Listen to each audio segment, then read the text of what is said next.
Bom dia, pessoal do Mercado de Capitais, sabadão, 14 de novembro, véspera de eleições, passando por aqui para gravar um videozinho curto sobre os indicadores fundamentalistas, dado que não houve tempo hábil para a gente abordar esse assunto e dado que na próxima quinta-feira nós vamos ter o nosso último encontro síncrono, nossa última videoaula. E na semana que vem já termina esse módulo. Então, eu estou devendo muito para vocês. Infelizmente, não tem jeito de abordar todo o conteúdo assim como se fosse de uma forma presencial. Mas eu vou passar brevemente sobre os principais indicadores.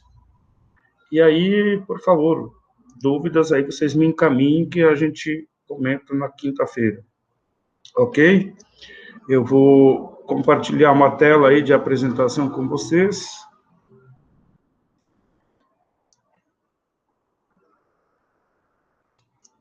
Então, vocês devem estar vendo aí na tela. Deixa eu conferir aí. Eu não consigo ver, mas vamos ver se eu consigo enxergar.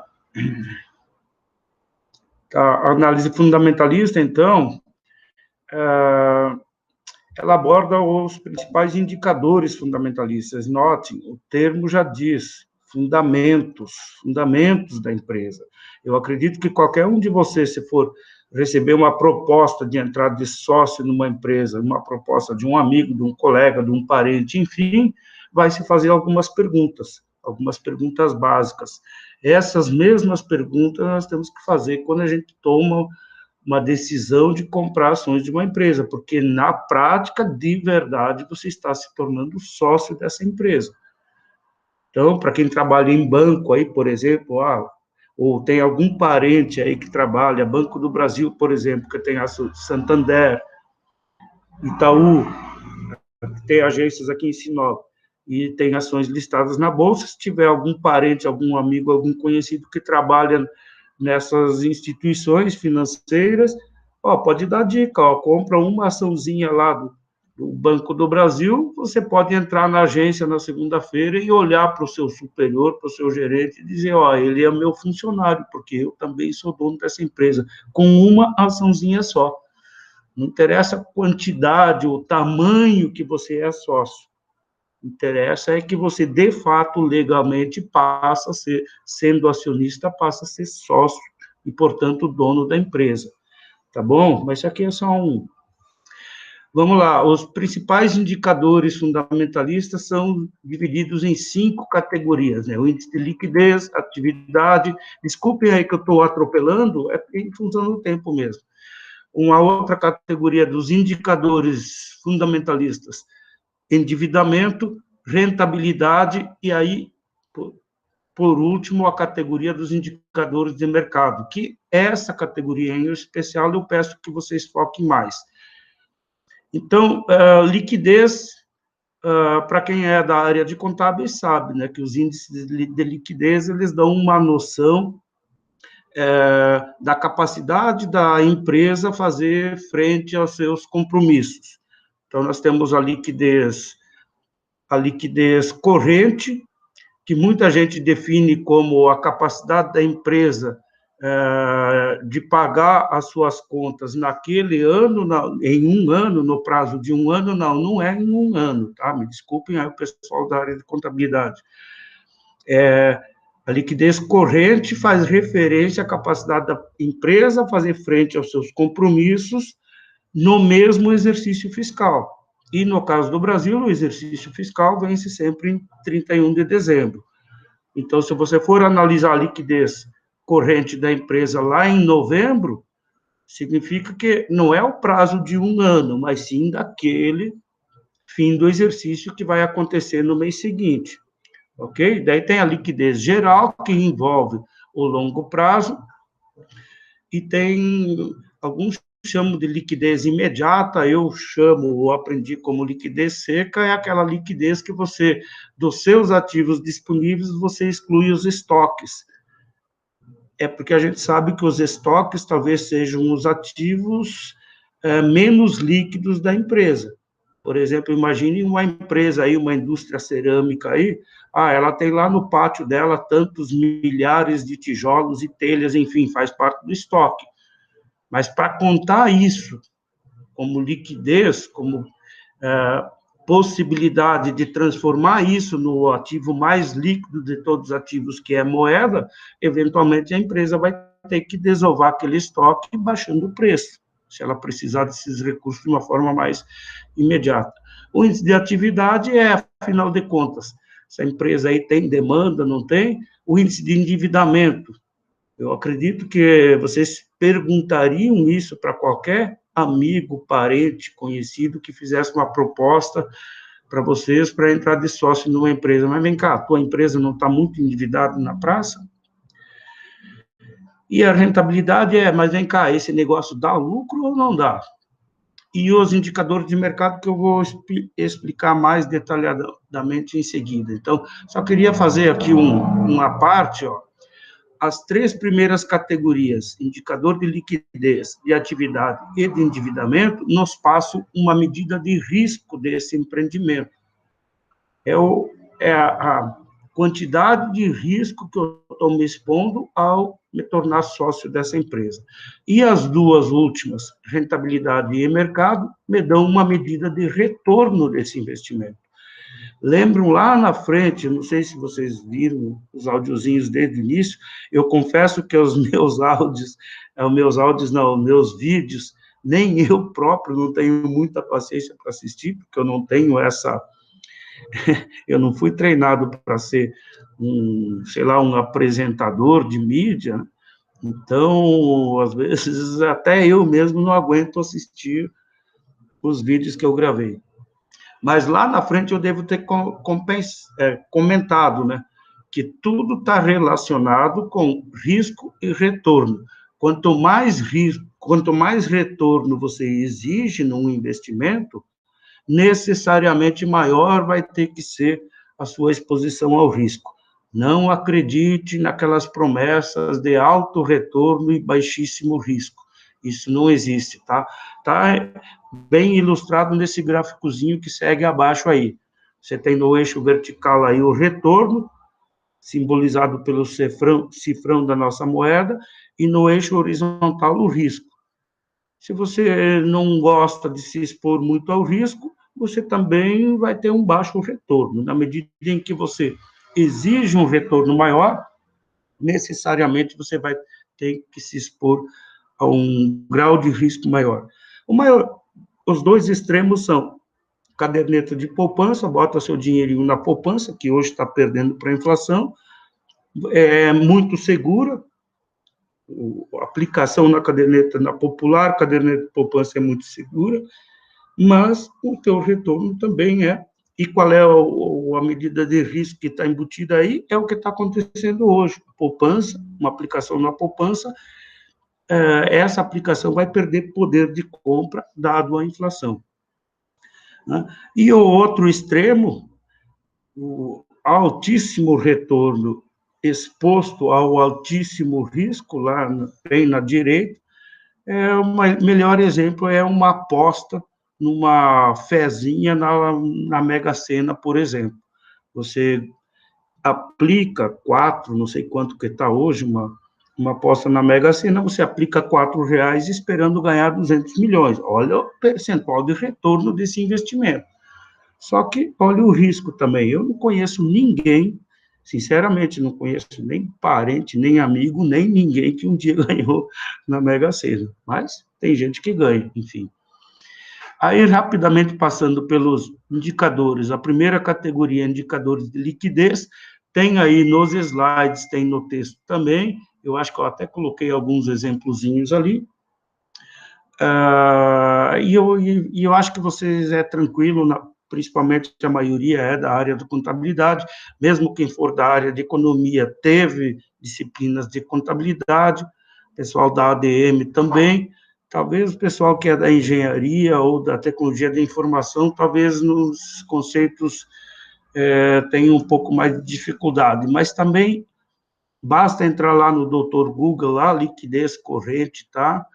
E eu também acho que vocês vão entender isso aí bem. Liquidez corrente, então, só lembrando, gente, eu gosto de enfatizar, porque isso, principalmente para quem pretende fazer um concurso público no futuro, normalmente isso é pegadinha, tá? Tem lá, definição de liquidez corrente, é tudo que acontece na empresa no prazo de 1 ano. Tem uma alternativa, no prazo de 1 ano, você vai seco nessa marca, você errou, porque deve ter uma outra alternativa, tudo que acontece dentro da empresa, no mesmo exercício fiscal. Essa é a resposta correta, tá bom? Fica aí a dica aí para quem for fazer concurso no futuro. Liquidez seca, ou chamo também de liquidez imediata, que você tem que tirar dos seus ativos os estoques, divide pelo passivo circulante. Ou seja, tudo que a empresa deve, ou, aliás, tem para receber no mesmo exercício fiscal, excluindo os estoques que estão lá, que às vezes é complicado a empresa desovar esses estoques, pelo menos no patamar do preço que ela desejaria ou estimava. Dividido pelo passivo, ou seja, os compromissos que ela tem que cumprir, e aí inclui, principalmente em finais de ano, 13º com funcionários, enfim. E eu estou repetindo 2 vezes liquidez seca aqui, gente, desculpa. O de baixo aqui deve ser... a última liquidez ali embaixo não é liquidez seca, tá? É um erro meu de fazer com pressa aí esse slide.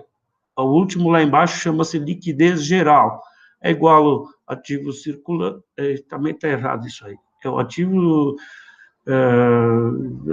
de longo prazo dividido pelo passivo de longo prazo. Está errado essa definição aí. Enfim, a gente comete erros, mas vamos lá, vocês vão entender.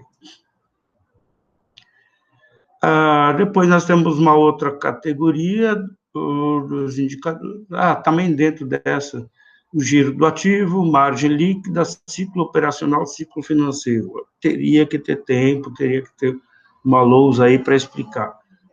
Mas, enfim, vocês têm fontes para buscar, se não ficou muito claro aqui, vocês têm fontes para buscar as definições desses indicadores, a estrutura de capital, por que está aí, não devia estar nessa ordem. Indicadores de rentabilidade, né, rentabilidade do ativo, do patrimônio líquido e o EBITDA, né? O EBITDA é a abreviação lá de Earned Before Income Tax Depreciation and Amortization. Traduzindo aí, lucro antes do juro, imposto, depreciação, amortização, o lucro da atividade a nível de caixa. Imaginem, assim, uma padaria, chega lá 10, 11 horas da noite, o dono da padaria fecha a padaria, e ele está no caixa o dia inteiro. Ele vai contar o dinheirinho dele lá, quanto que entrou no dia. E aí ele deixa lá um fundo, uma reservinha para abrir o caixa, uns trocos para abrir o caixa no dia seguinte, e ele pega o grosso, o que entrou na padaria naquele dia. Então, ele conta lá, digamos, deu 23 mil naquele dia. Aqueles 23 mil é a capacidade de geração de caixa, e normalmente isso acontece uma média diária, né? No dia seguinte dá 25, no dia anterior, no posterior dá 21, mas em média ao mês, ao dia, digamos que por dia a padaria, ela, no final, no fechamento de caixa, deu lá 23 mil de média. Essa é a capacidade de geração de caixa dessa padaria, sem contar com depreciação de máquinas, com amortização, com pagamento de juros, de impostos, nem nada. Então, os investidores hoje, eles estão muito mais interessados no EBITDA do que no lucro líquido da empresa, porque no lucro líquido já vem lá descontado o imposto de renda que ela pagou, depreciação, amortização. Depreciação, vocês sabem que é um dinheiro que ele, principalmente o pessoal da contabilidade, se eu estiver errado, me corrijo, é um dinheiro que ele entra com sinal negativo na conta, mas, de fato, esse dinheiro não saiu do caixa da empresa, ele continua na empresa, uma espécie de reserva que a empresa faz, para repor seus maquinário, equipamento, enfim, lá no futuro. Então, notem que é uma análise, o lucro líquido é uma análise muito subjetiva, e os investidores, mundo afora, estão preferindo mais fazer análise do EBITDA. Tá ok? Aí nós chegamos na categoria dos indicadores de mercado. Aí nós temos um problema, porque todos os outros indicadores são dados que são obtidos via balanços patrimoniais divulgados pelas empresas. O nosso exercício fiscal vence em 31 de dezembro, normalmente tem lá toda a tarefa de produzir esses balanços, normalmente é o que no mercado a gente chama de temporada de divulgação de balanços. Então, o balanço do exercício do ano anterior normalmente acontece lá por março, abril, as empresas passam a divulgar os balanços anuais.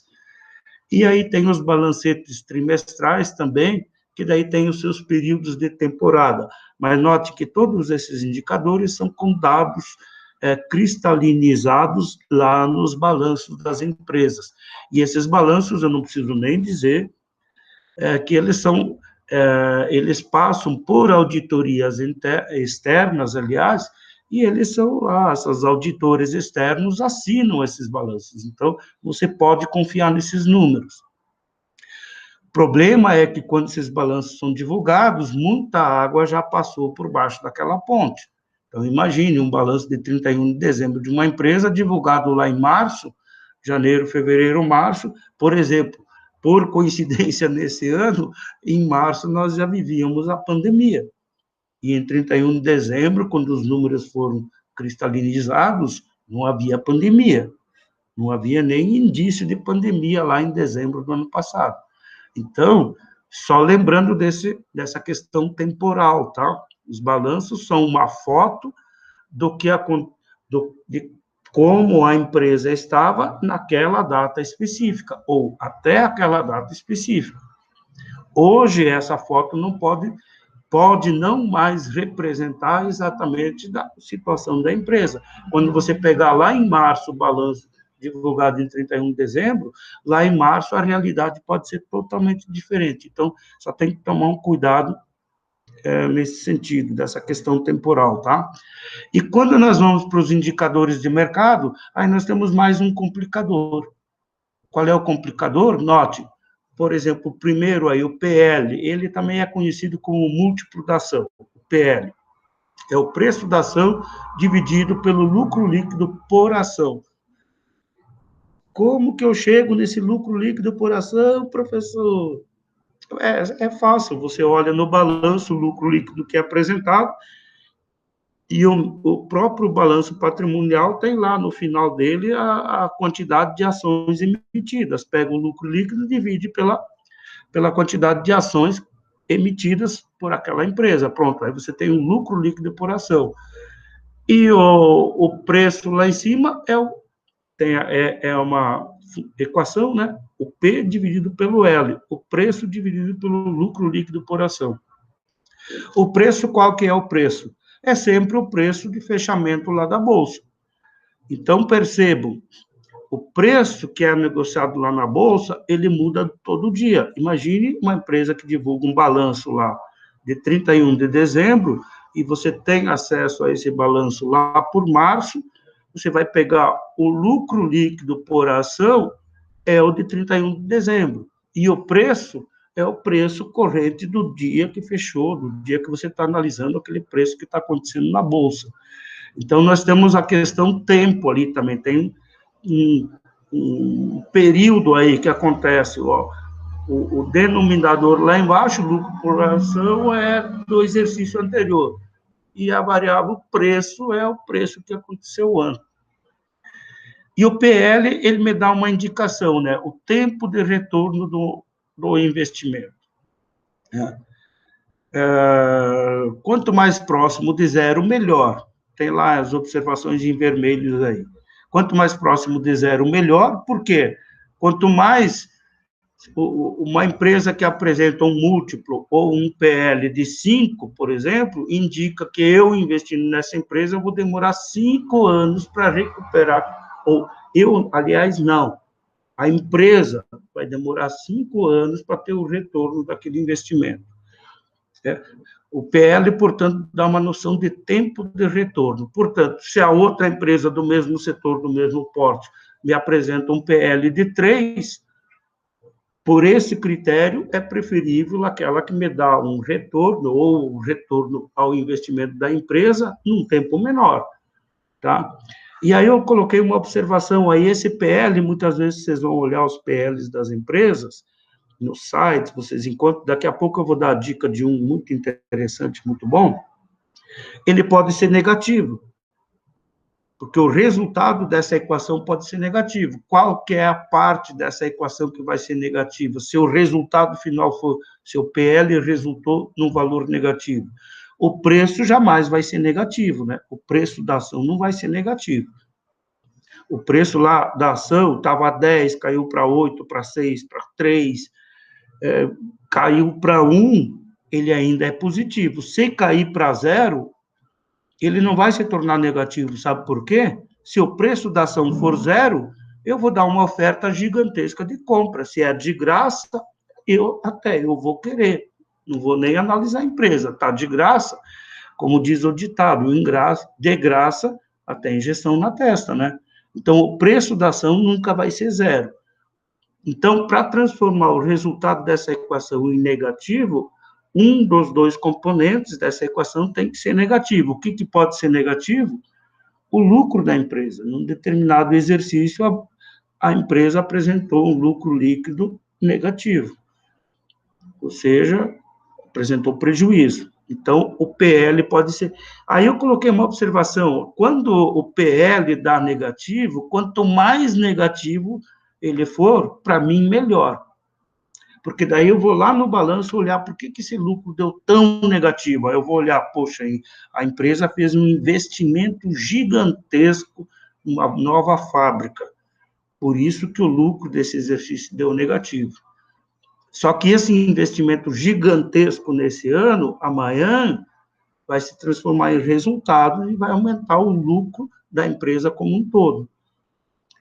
Agora, quando a empresa apresenta um PL bem pequenininho, negativo, eu não gosto muito, porque você vai lá olhar o que aconteceu. A empresa não fez grandes investimentos e o resultado, o lucro deu negativo por questão de má gestão mesmo, enfim, de incompetência. Então, quando o PL resultante é positivo, quanto mais próximo de 0, melhor. Quando ele for negativo, isso não é uma regra geral, você tem que ir lá olhar o porquê que ele deu negativo, e muitas das vezes, quanto mais negativo ele for, é melhor do que uma empresa que apresenta um lucrinho, sei lá, o lucro deu negativo, mas só deu só 5 milhões negativos, poxa, mas não fizeram investimento, não sei o quê, por que deu 5 milhões negativos, entende? O outro que eu acho muito interessante é o PVPA, preço dividido pelo valor patrimonial da ação. Como que eu encontro o valor patrimonial da ação? É a mesma história, vai lá no último balanço, pega o patrimônio líquido da empresa, divide pela quantidade de ações emitidas, esse é o denominador. E na parte de cima você tem o preço. Qual que é o preço? Preço de mercado. Portanto, o PVPA também muda todos os dias. Ok? E esse PVPA, ele vai me indicar, o PL me dá uma noção de tempo de retorno de investimento. Já o PVPA também é interessante, porque ele vai me dar uma noção de quanto o mercado está disposto para pagar por aquela empresa. E aí eu coloquei alguns exemplinhos aí. Essa análise é relativa, gente. Eu sempre digo que a melhor resposta é depende. Você tem que interpretar o resultado dos indicadores. Então, por exemplo, PVPA resultou em 0,2. A ação está barata? Está barata, significa que o mercado está pagando 20% do que a empresa tem, de fato, em patrimônio. Então, está barata? É uma ótima opção de compra?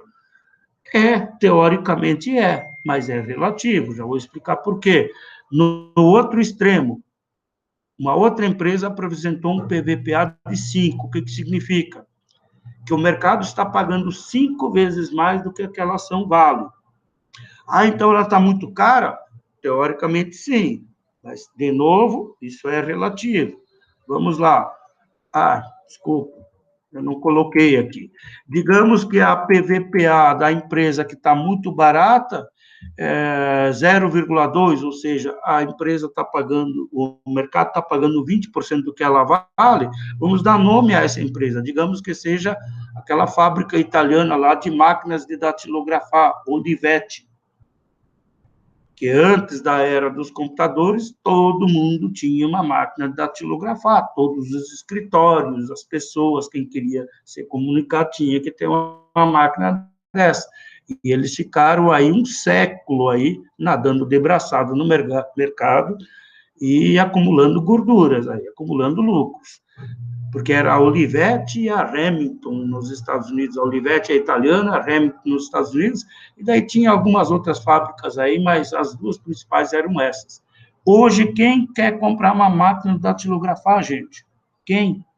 Então, é natural que as ações dessas empresas estejam muito subvalorizadas, muito baratas.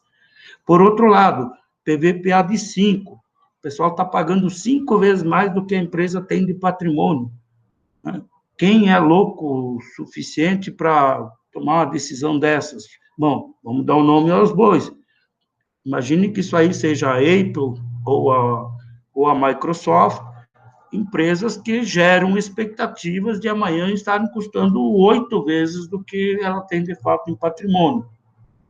Então, nessa análise, tem que sempre levar em consideração as expectativas dos investidores. Lembrando rapidamente aí que quando você encontra uma empresa com PVPA muito barato, eventualmente, isso aí você pode descobrir excelentes oportunidades no mercado de encontrar ações de empresas que vão dar a volta por cima e você tem a oportunidade de comprar elas muito baratas.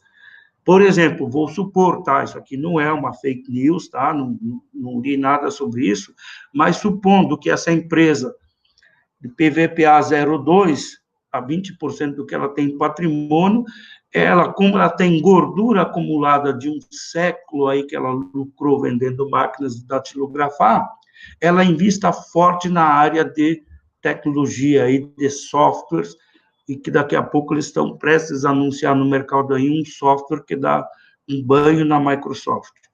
Pronto. Aí se você conseguir detectar uma informação dessa, uma notícia dessa, que muitas vezes passam despercebidas pelo mercado, você tem uma oportunidade de comprar barato uma ação que amanhã depois vai dar a volta por cima. Também acontece muito com empresas que vão ser privatizadas, por exemplo, tem aí Eletrobras bombando aí agora, e também tem empresas que estão em processo, ou provável processo de fusão num futuro próximo aí com outras empresas. Então, as ações que estão super baratas, de repente, elas disparam. Então, a análise do PVPA das empresas pode te apresentar boas oportunidades no mercado. Seguindo indicadores de mercado, payout, dividendos, tá? É só olhar a política de dividendos da empresa, tem o dividend yield, né? Esse que é o mercado mais usa, tá? É a taxa de distribuição do lucro, com base nas projeções de dividendos futuros, né? Bom, dividendos é aquela questão que nós já discutimos, eu acho. Eu, particularmente, não gosto de empresas que são muito generosas para distribuir dividendos, porque elas não estão retendo o resultado dela, o lucro dela, para reinvestir em novos projetos. Essa é a imagem que me passa. Tá? Mas isso aí é uma questão mais... Bom, eu acho que já discutiu isso aí. Tem lá embaixo o índice de liquidez em bolsa, que eu também falei que era importante. É essa formulazinha aí, tá? Vocês não precisam calcular isso, porque esses índices de liquidez em bolsa, ou a liquidez em bolsa, ele já vem divulgado aí pelas principais fontes de informações que vocês têm, tá? Mas ele é muito interessante para você, quando tomar a decisão, olha, será que essa empresa é muito ou pouco negociada na Bolsa? Se for pouco negociado na Bolsa, significa que no momento em que você precisar vender, eventualmente você não vai encontrar comprador. Ela é pouco negociada. Isso também está relacionado com o free float das empresas, tá? Só para explicar, free float, a Bolsa tem até exigência sobre um percentual mínimo de free float, eu acho que deve ser em torno de 25% de todas as ações emitidas. Free float, traduzindo numa tradução livre, aí seria a flutuação livre das ações, ou seja, aquelas ações que estão disponibilizadas para os demais investidores do mercado, porque tem uma parte das ações que estão na mão dos controladores. Então, digamos, uma empresa familiar que abre o capital, eles retêm lá, na conta deles, 53% das ações das empresas estão no controle deles. E, portanto, eles continuam sendo os controladores e tomando decisões em assembleia e conduzindo os rumos da empresa. E as demais 47% das ações emitidas estão em circulação no mercado. É o A que vende para o B, lá na Bolsa, é o B que vende para o C, essas são as chamadas do free float. Então, a liquidez em bolsa também está muito relacionada com isso, porque imagine, tem empresas aí que os acionistas controladores têm 85% das ações, e eles não negociam essas ações. E só 15% das ações emitidas são negociadas no mercado. Se só 15% do total que foi emitido, significa que tem muito menos negócios. Então, olhem liquidez em bolsa e olhem o free float também, que não está aqui, mas é o percentual de ações que estão livremente disponibilizadas no mercado. E o último é o beta, né? O beta da ação, é aquele que eu já comentei na aula passada.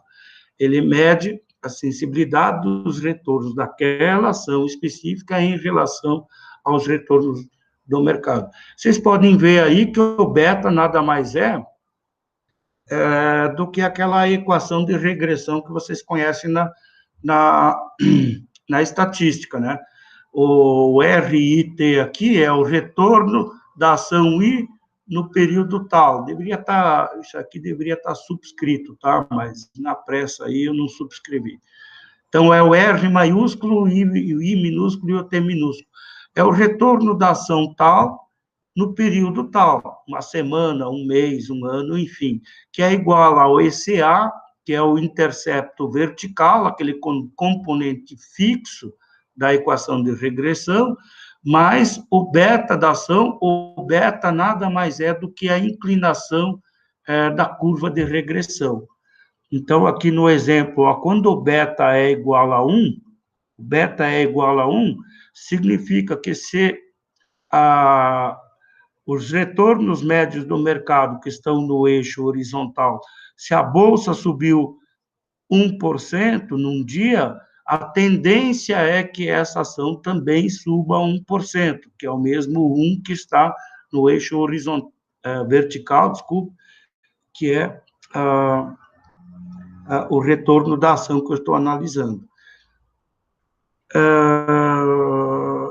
E esse beta é a inclinação dessa reta de regressão, e ela é multiplicado pelo quê? Pelos retornos médios do mercado, que no nosso caso, no Brasil, a gente mede pelos retornos do Ibovespa, do índice da Bolsa de São Paulo. E note que, por que eu digo que quando a bolsa, o mercado sobe 1% num dia, a ação vai subir aproximadamente 1%, porque lá na equação de regressão nós temos um componente erro também.